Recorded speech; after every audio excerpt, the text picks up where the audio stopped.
Alright, here's our video today, the science of the Vinca. Or some people pronounce it Vinca, with a V, like a V. A lot of natives in the area would call it Vinca. But whatever way, doesn't matter, right? They existed, if you can probably see in the background there, they existed in the late Neolithic. And Neolithic is Stone Age, right? They're in the Flintstones. And the early Copper Age. And the thing about the science of the Vinca is there is a lot of documents saying that they were the first smelters, you know, of copper in the world. And that's a challenge to what a lot of archaeologists would have considered Mesopotamia to being the epicenter of that. So we'll talk about the science of the Vinca, especially with copper smelting. And we're looking at a time frame here, and I'll show you a map in a minute, but we're looking about, let's write it down. We're looking about 5,400 years before Christ. So if I get my pen here, where's my pen? What should we use? Maybe we'll use that color. So we're looking around, we'll say circa, about 5,400 BC, or BCE, whatever you want to use, to the decline around 4,500 BC. And we're looking, think about this time frame. That's 2,000 years. The ending date, this ending date right here, that's 2,000 years, almost 2,000 years before the Great Pyramids in Egypt.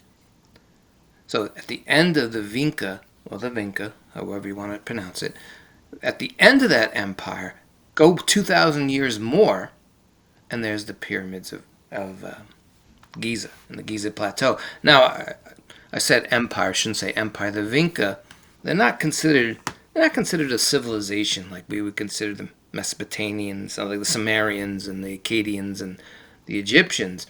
They were like more of a quasi-civilization, which I'll explain. But let's look at a map. So here's the Balkans, right? So that's this map. Would have been the Vinca culture over here. So, roughly in this area, this kind of area here. There's Italy over here, and there's Greece, and there's Turkey. So that's their culture. And again, they were more a quasi-civilization because they didn't. If you look at the requirements for a civilization, they didn't have everything that we would consider as a true civilization.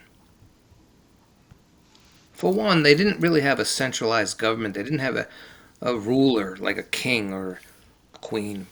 They had more, it was more like localized tribal leaders. And they didn't live and their cities were more like villages.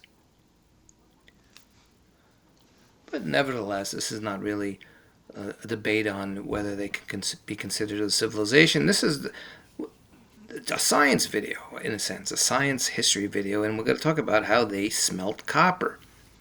Smelled, not smelled, right? So they're known for pioneering the role in copper smelting. And this is the science, because this is the most significant achievement in science at that time. So let's write smelting. Where should we write it? Write it over here, smelting. And in simple terms, this is metallurgical process, right? This is basically you're taking ore, rock ore that has metals in it, right? You're taking the metal from ore, and in these metals are naturally found in, if you look about pure copper and pure iron and so forth, it's very rare to find them in their pure form. I mean, you could find gold and silver sometimes in pure form, but for copper, I mean, to find it in its pure form, you find it more in ore, and that means it's combined with other elements.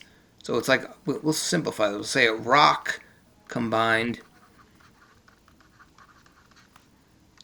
with other elements. And the key is to get those other metals, right? Or we should say other elements.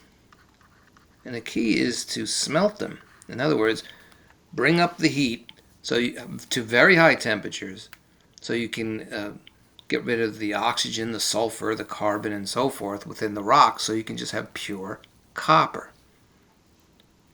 So the key in when you're smelting is you need high temperatures.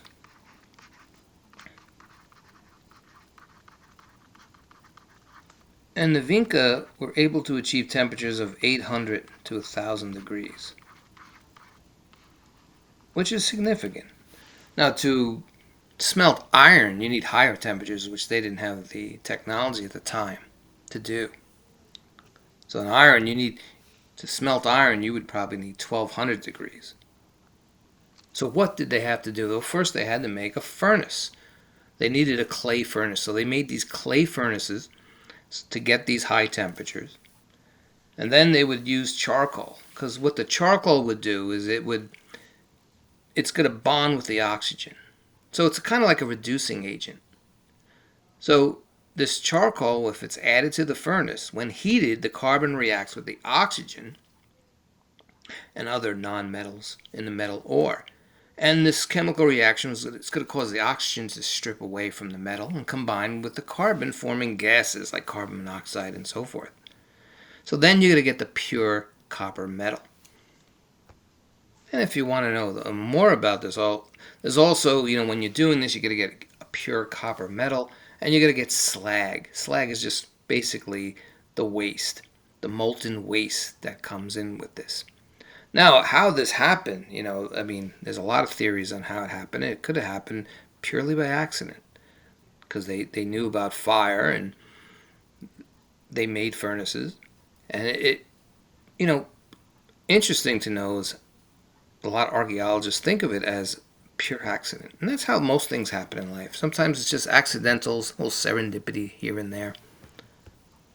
But that's for another video, which is very interesting in itself. So in simple terms here, we're looking at smelting. It's like a very hot chemical separation process. That's how we should look at it. A very hot chemical separation process. You take a rock, ore, that has metal in it, carbon, it's stuck inside of it.